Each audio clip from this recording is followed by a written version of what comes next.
faça o seguinte teste. Experimente ser bom. Ser muito bom. Generoso. Perdoar sempre as pessoas. Sempre, sempre, por dentro e por fora. Já tentou isso alguma vez? Ou faça outro experimento mental. Diga assim, de agora para diante, tudo que me acontecer é culpa minha. Não vou culpar mais ninguém. Isso não é bem verdade, mas é uma disciplina. Não é isso?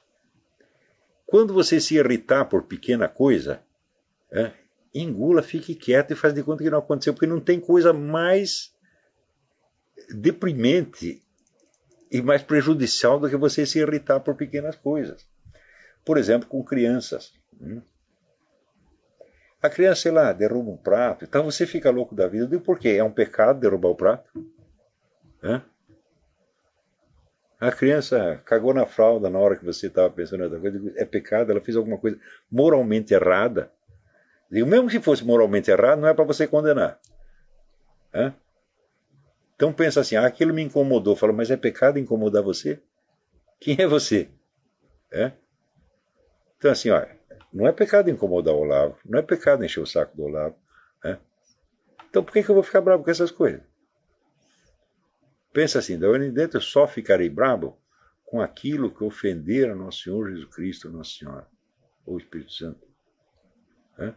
Se ofender só a mim, menos é fregar. Experimenta isso. Daí você vai ver que mesmo que você esteja no Brasil, sem ocasião de sair daí, você já vai se elevar acima da sociedade. Claro que você vai sofrer, as pessoas não vão te entender, mas e daí? Qual é o problema de não te entenderem? Quem jamais foi compreendido neste mundo? Então, assim, acredite que existe a verdadeira bondade, que existe a santidade, que existe o heroísmo. Acredite nessas coisas, porque elas existem mesmo. Agora, da sociedade brasileira, elas não fazem parte. A mesquinharia é obrigatória. É disso que você tem que livrar, não é tanto do país. Quer dizer, não adianta, o brasileiro sai do país e ele vai estar lá observando a Catedral de Chartres como ele observaria um supermercado. Não é isso? O mundo está cheio de coisas grandiosas, maravilhosas, vão ter o sinal de Deus, o sinal da eternidade marcado na história, pô. Aproxime-se disso, absorva isso, tá entendendo? Se você vai só pelo que você gosta, você vai gostar sempre da mesma coisa e vai entrar no repetitivo. Não se trata do gostar, trata de absorver e compreender. Tá certo? Leia as vidas dos santos. Mas não vem com um negócio de carolice para cima de mim, você tá entendendo? Porque as pessoas, elas leem um pouco disso, elas já começam a falar em linguagem evangélica, tá certo? Ou então abre a boca, parece que São Tomás de Aquino está falando. Isso é tudo, vamos dizer, é imitação grosseira. Você tem que imitar o fundo. O pessoal entra aqui e sai daqui. Eu digo, bom, deixa eu ler os livros de Thomas Jefferson, ler os discursos de Lincoln, ler o que George Washington ensinou, aprender sobre a Guerra Civil.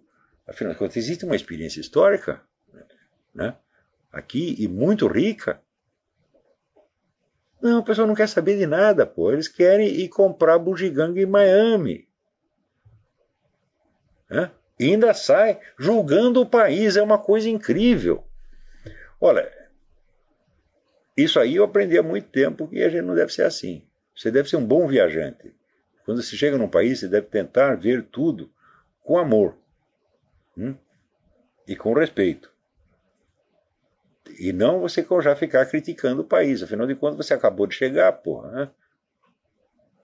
Então, os países que eu visitei, eu tenho muito amor por eles. Até pelo México. O México foi o que eu menos gostei. O México teve muita coisa ruim lá, muita bucharia, etc, etc. Eu digo, mas eu raramente vi um povo tão alegre quanto o mexicano, porra.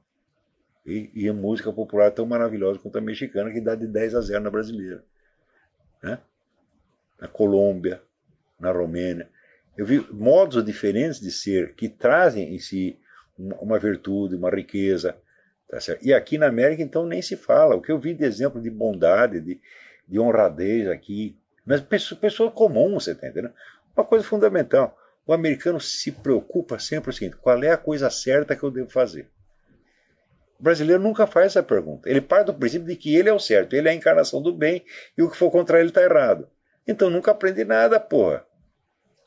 Hã? Então, por exemplo, coloque este problema perante uma decisão, não pergunte assim, o que é mais vantajoso fazer? O que vai me dar mais dinheiro? Né? O que vai melhorar a minha... Não, pergunte qual é a coisa certa para eu fazer. Ou dito de outro modo, como eles colocam aqui, o que Jesus faria. Não existe outro meio de você incorporar, né, o bem. O bem só tem uma fonte.